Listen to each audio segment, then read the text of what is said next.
Playing college basketball can basically be a full-time job, and because of that, players often go months without seeing their families. The Mayfield Cardinals were very honest with themselves after last year's state semifinals loss, saying that they got beat in the trenches. As the Murray State Racers get ready to play in this week's NCAA tournament, they're to call San Diego home over the next several days, and because of that, the hotel here in town is trying to make things as comfortable as possible. Regardless of what happens on this field behind me tonight, here at the Independence Bank tailgate, they're going to be pretty happy because of what they are cooking. Let me show you this over here. They got a shrimp boil going on, and you have to take a look at this. It is absolutely wonderful and smells amazing. With the future of PIR up in the air, the locks on these gates will remain, and if that continues, several local drivers could be shutting their doors as well. Following last night's win on social media, I asked Kentucky fans where that win sits, not only for football, but in Kentucky sports history, and here are a few of those answers. Davey Groves said, top 10 in UK sports for me, higher if you're just talking about football.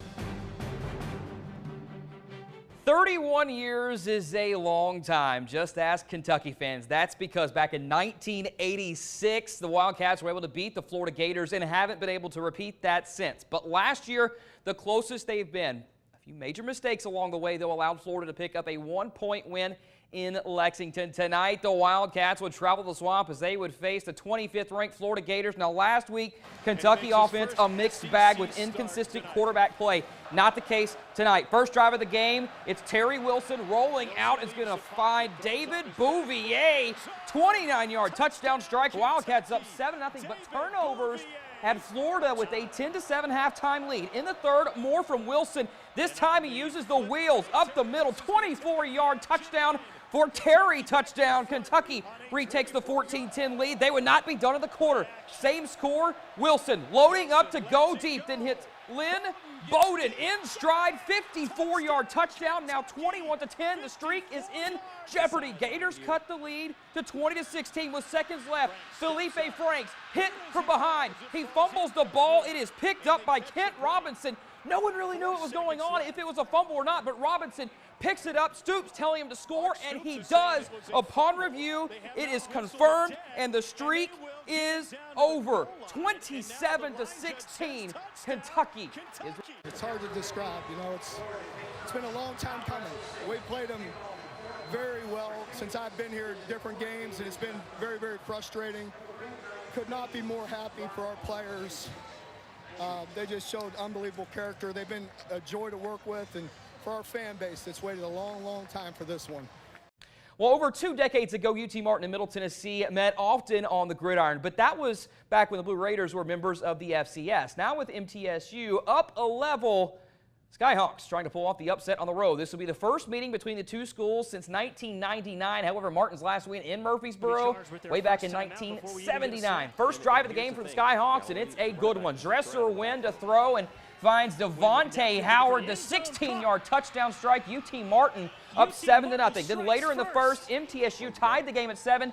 Then they would retake the lead. Brent Stockstill to throw to the end zone. It's C.J. Wyndham, his second straight touchdown catch. Blue Raiders led 14-7. The Skyhawks would answer in the second. It's Wynn again, the throw and the laser. Terry Williams, the touchdown. Game tied at 14, but MTSU racked up nearly 500 total yards of offense, and it was all MTSU from there on, 61-37. Skyhawks have their home opener against Chattanooga next Saturday. As for Murray State, they were on the road this afternoon as they would face 17th-ranked Central Arkansas. Threats of severe weather coming through the area. This one, though, would start on time. Second quarter, 13-6 Bears. It's Braylon Smith to throw and finds Lester Wells in the back of the end zone. 25-yard score, 20-6 Arkansas, Central Arkansas. They would have an over an hour delay for rain and lightning moving through the area, but Murray State wasn't faced. Once they resumed play, Racers got on the board. Drew Anderson to the end zone. James Sappington the catch in traffic, down to 20-13, but that's as close as they would get. Central Arkansas holds on to win 26-13. Tyson Asher has spent most of his life on the soccer field, but since being diagnosed with a kidney disease in February, he has had to step away from the game. Not being out there, especially since it's my senior year, I just wish I could be out there and playing with them. And he will be the first to tell you that these last 6 months have been rough. Usually wake up, take a bunch of pills throughout the day. I just try not to think about it too much. Hell's a good word. Nightmare's another good word. from diagnosis till now has been just 6 months. But Tyson and his family have had support along the way, and no greater example of that was on display than tonight at St. Paul Lutheran Church. Truly blessed to have all these people come out and support me, and I'm just grateful to have everybody out here.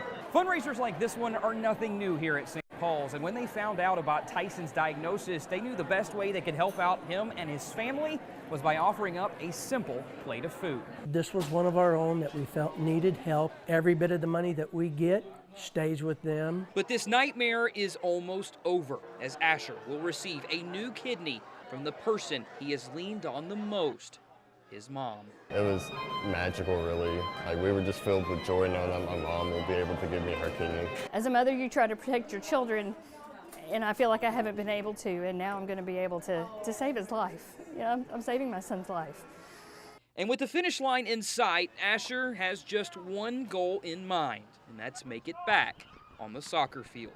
In Paducah, Adam Wells, WPSD, Local 6 Sports. Battling multiple sclerosis on the other side of the world, away from your family. That was the case for UT Martin Jr. tennis player Andrea Plantata.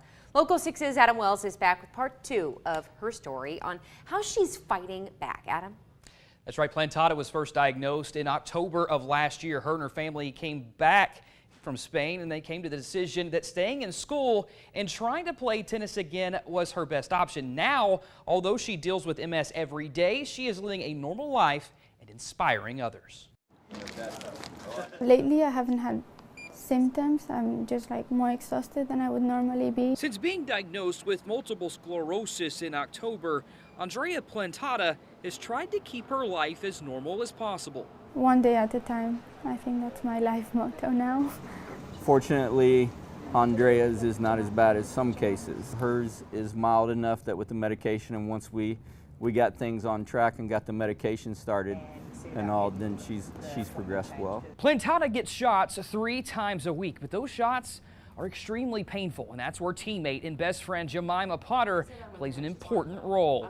She was having trouble with injecting in her arms. It was really painful for her. She asked if I could help her out and do the shots for her, and obviously I'll be there for you, don't worry about it. When she knocks on my door, she has a smile on her face and just is willing to help me be as good as I can.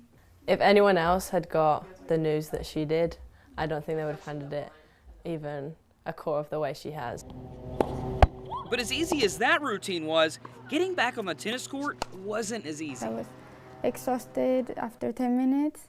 My leg would be tingling after 10 minutes. She left at the end of the year before she was diagnosed, probably one of our top players.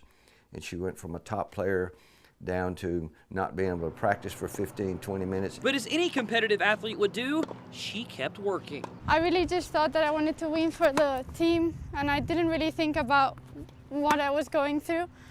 I was just trying to win my match for my team.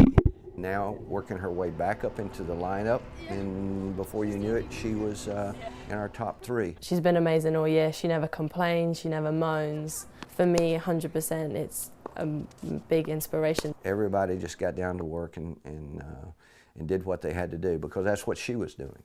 Although she is feeling great now, Andrea knows that the symptoms could one day return. It does scare me because it's so uncertain and unpredictable. I'm really not going to let this define me. I think that's what has kept me positive. I didn't want this to define me. Well, Plantata just wrapped up her final exams this past week. She's about to head back home to Spain very soon, but she's more than ready to be back in Martin next year for her senior year on the tennis court. Yeah, she's got the right mindset and the right attitude. Absolutely, she does. Adam, thank you.